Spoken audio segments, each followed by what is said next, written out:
Have you ever felt history echoing in patterns, a haunting rhythm amidst the chaos? Dive into the fourth turning to discover the secret tapestry of America's past, woven in cycles of highs and crises, awakenings and unravelings. Unravel the intricate dance of generations and foresee the shape of things to come. Witness history not as a mere series of events, but as a captivating play of destiny in four acts. It is important to be aware of long-term cycles, especially for investing, because sometimes we think the things that have been happening in our lifetime will continue on for eternity. The authors, William Strauss and Neil Howe, disagree.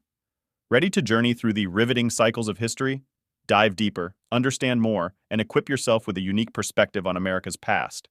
Click the link below to secure your copy of The Fourth Turning and embark on an enlightening voyage. Let's get started. Number 1. History unfolds in a cyclical pattern. Time has always been a fascination for humans, marking it, sectioning it, watching it, and in recent times, attempting to dominate it. Throughout humanity's journey, we've conceived three particular perspectives on time. Initially, there was chaotic time, which reigned during our early days. Here, events appeared without any discernible pattern. It was believed futile to seek causes or aim for societal betterment, as history had no predetermined route, and mankind felt helpless to steer it. Then came the era of cyclical time during the Classical Age. This perspective saw history as a series of repeating loops, much akin to Earth's rotation, Moon's orbit, or the zodiac's progression. In this understanding, by aligning actions with these recurring periods, humans could earn the gods' favor, granting them a semblance of control, a stark contrast to the chaos before. The third viewpoint, linear time, emerged in tandem with Western monotheistic religions like Judaism, Christianity, and Islam. Here, history unfurled in a straight sequence, each event logically preceding the next, from a definitive start to an ultimate conclusion. Such a view empowered humans, freeing them from fate's arbitrary grip. It proposed that they weren't mere spectators, but active participants in history's making. However, the embrace of linear time also detached humans from the ebb and flow of nature and the sense of being part of a grander tapestry.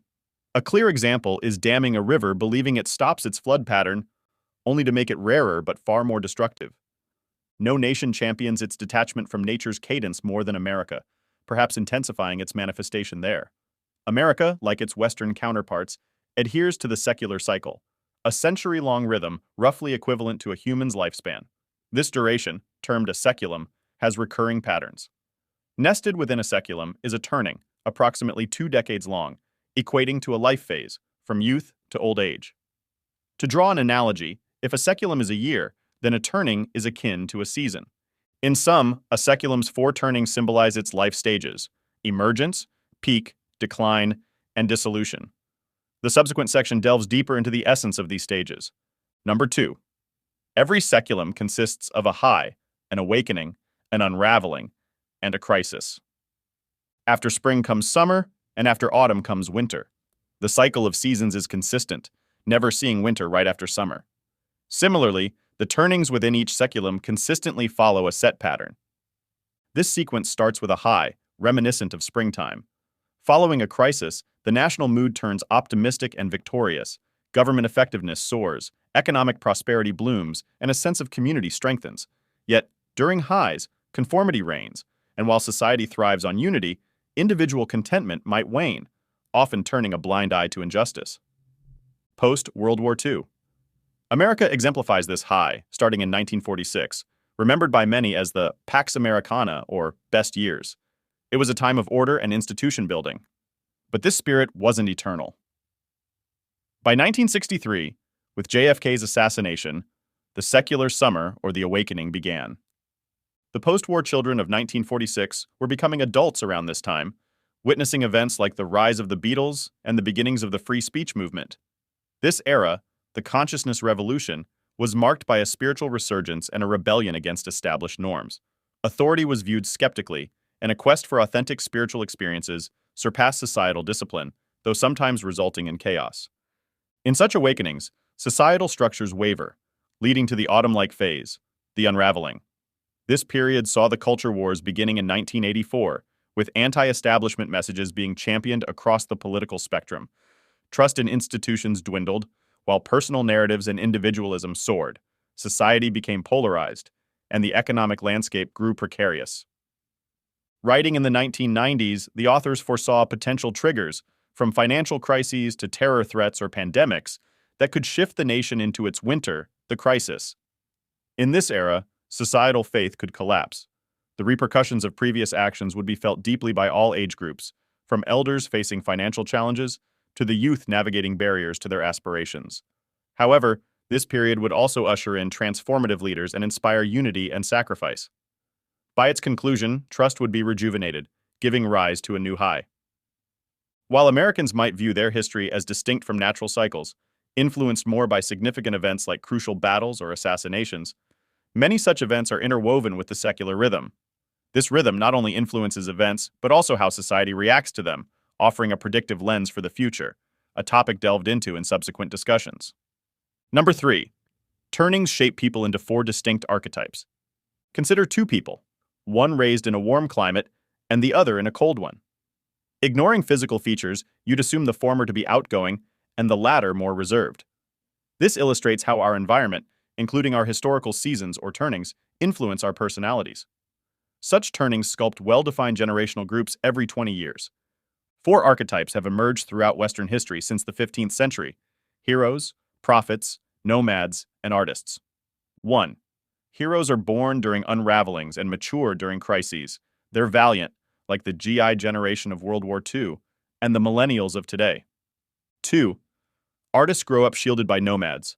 They're sensitive, like the silent generation born during 1-2 and today's Generation Z3. Prophets, such as today's baby boomers, are raised during highs. They're moralistic visionaries, challenging established norms. 4. Nomads like Generation X are self-reliant due to a self-focused adult population during their upbringing. Generational dynamics influence societal shifts. The transition from the 1940s stability to the 1960s cultural upheaval exemplifies this. Elders became obstructive, mid-aged heroes grew overconfident, young artists felt overshadowed, and young prophets sensed a spiritual void, leading to societal awakening. Each archetype doesn't repeat its previous role in the next cycle. For example, the proactive hero GIs wouldn't be as cautious as the nomad lost.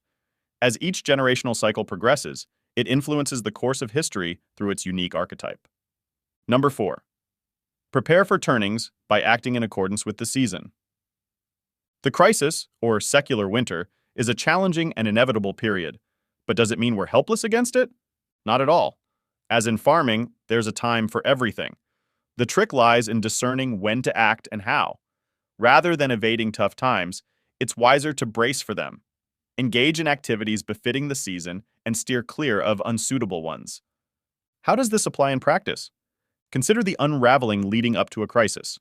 This is when bridging divides and understanding diverse viewpoints is crucial. Escalating divides should be curtailed and higher moral standards upheld.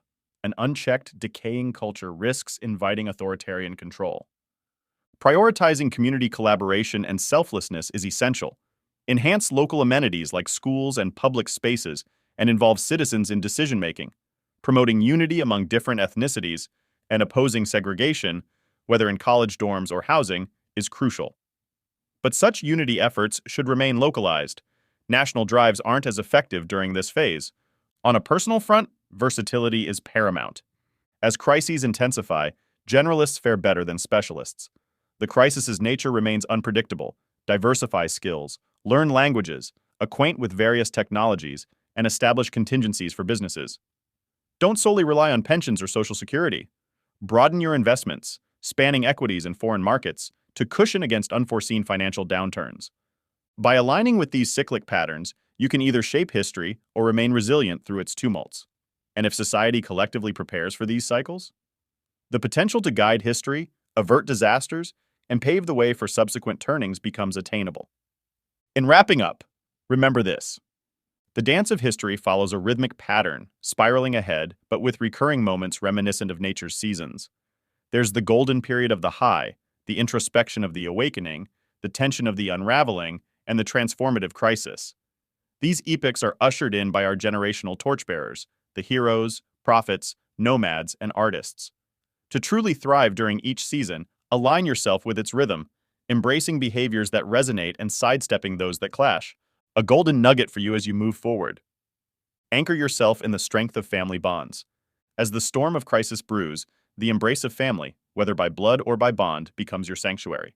While societal and institutional pillars may waver, the deep-rooted connections you've cultivated within your family or your chosen family remain steadfast. Again, if you'd like a copy of this book, please click on the link in the description below. Thanks for joining me today. Until next time, keep calm and compound on.